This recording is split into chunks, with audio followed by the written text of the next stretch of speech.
Welcome back to Breakfast Television. All the goodies from the harvest are coming in. So Julie Van Rosendaal is here with how to make some of the items go the extra mile by preserving them. And this is all in partnership with Crossroads Market. So I've got my hand on the zucchini, Julie. I know, you got to lift that up. Okay, I'm lifting this up, but can I? Like, it's really big and heavy. Zucchini. Look at the size of this thing. They are monstrous It's right now. amazing. They're so big. It's that time of the year when the Crossroads Market expands because there's so much produce to get through. Is this unusual to see them this big? No. I come home from vacation and my zucchini in the garden, not quite that big, but they're pretty big. They grow. You can almost see them grow. And people wonder what to do with them when they're this size. It's kind of hard to grate them for cake and brownies, but you can grate them and freeze them. It's hard to preserve them in jars, but you can freeze grated zucchini to put in muffins, to put in cookies, to put in cakes and brownies. Zucchini muffins are one of my favorite things. Or make it ratatouille. So we're going to get into this sort of fall seasonal stuff, and zucchini is a key ingredient in ratatouille. So the garlic, Alberta garlic, is amazing, especially at this time of year. Tomatoes, eggplants. It's my neighborhood market. So, I go to the Crossroads for some food vendors. Say Cheese has amazing cheese. Regina, fine meat. She's been a butcher at the Crossroads for 30 years. The Turkish place is amazing. The Mexican place is amazing. But the produce is fantastic. And I know a lot of... The color on this table is extraordinary. I know, right? And this was me controlling myself.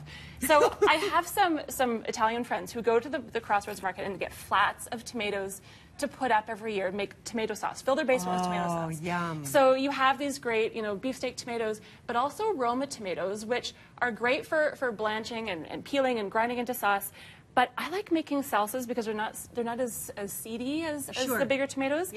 So like a Chilean pebre, which is like a salsa, or roasting them because they're so meaty. You cut them in half lengthwise, put them on a baking sheet, drizzle them with some oil, and roast them at 300 degrees for a couple hours until they shrivel and shrink. And then they look like this. They look like this. Wow. And they are perfect for sandwiches, for pizza, because they don't make your sandwiches soggy. You can eat them like candy, and they freeze really well because they're condensed. They take up less space in the freezer. But you can also, if they're starting to ripen, you get all these tomatoes because they're really cheap, and they start to split because they're ripening, throw them in the freezer whole. I just open my freezer and chuck them in. Chuck them in there. And then when you're making chili or a soup or something in the slow cooker, you can just grab a few tomatoes and throw them in right into the pot. That is a terrific idea. Or you can make ratatouille. So zucchini, garlic, eggplant, chop it all up, simmer it down in a pot. Again, very freezable because it's been cooked down. But eggplant, people always ask me what to do with it. It's great on the grill. Throw it straight on the grill, turn it till it's nice and blackened and charred, and make baba ganoush. Make a dip or a spread, right? And it gets all smoky from the grill. Same with peppers. So peppers are super cheap this time of year, abundant. Like you walk through the Crossroads, they have the big tents, the big white tents, they've expanded, and there are so many different varieties of peppers. Doesn't matter if you know what the variety is. You can always ask. They're very knowledgeable. Ask the growers, and typically the smaller they are, the hotter they are. Just note to self. Note to self. But if you grill them, just fill your grill with peppers and grill them until they're charred. And it's like roasting tomatoes in the oven. You could do it in the oven, or roasting peppers in the oven. And then you can freeze them or keep them in the fridge, and they condense. They take up less space. Or just chop them up and freeze them in freezer bags. Again, with onions. See, I could just talk for an hour about this.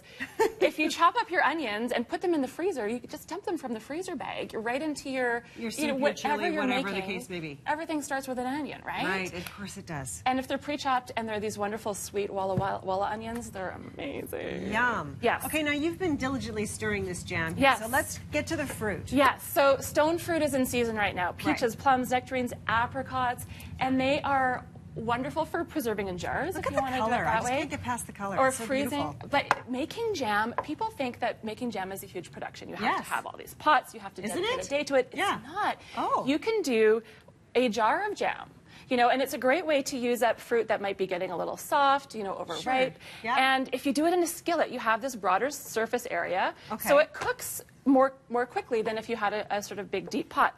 So typically you want to go for about half as much sugar as fruit, and you can use berries, you can use stone fruit, it's nice and juicy. Plum jam is my favorite. Plum and apricot, peach with ginger, and you just mash it. When they're ripe, you can just squeeze them right off the pits, right into your pan. This is apricot and blackberry, and bring it to a simmer and cook it until it looks like jam. You don't need pectin.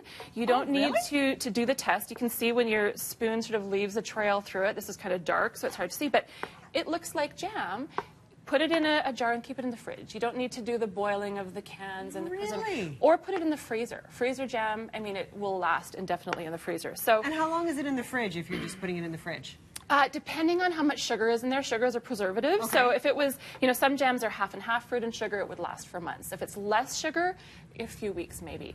If you want to go for this wonderful maple syrup, is from Sage Cheese. It's imported from Quebec. Okay. You can add some maple syrup, honey.